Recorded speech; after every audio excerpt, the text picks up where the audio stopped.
or still dragging a plastic puck across your desk in 2024. Let's talk about why the mouse is a mechanical relic. We're doing a hardware autopsy. Scalpel is ready. Nerves are frayed. Let's begin.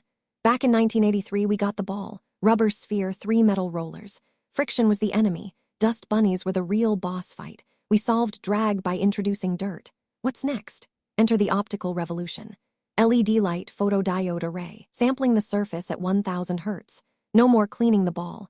But now we're fighting sensor noise and surface reflectivity. The laser just arrived. Laser diodes promised deeper penetration.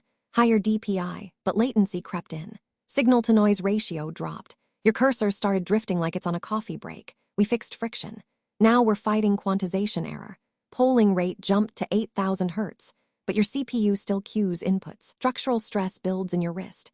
Proprioception gets confused. You're not moving a device. You're fighting a lever. What's the bottleneck now? Ergonomic fatigue isn't a meme. It's cumulative microtrauma. 10,000 clicks a day, repetitive strain compounds. The mouse doesn't care about your carpal tunnel. We need a new input paradigm.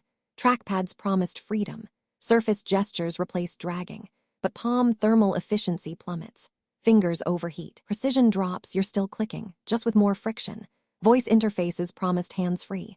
But context switching kills workflow. Latency spikes. You're talking to a machine that hears click as cricket. Skill issue, not hardware failure. AI cursors predict your intent. Neural mapping replaces muscle memory, but training data is biased. The algorithm guesses wrong. You're still correcting. Just with your brain. Spatial computing shifts the paradigm. Holographic overlays. Zero physical drag. But depth perception requires cortical recalibration.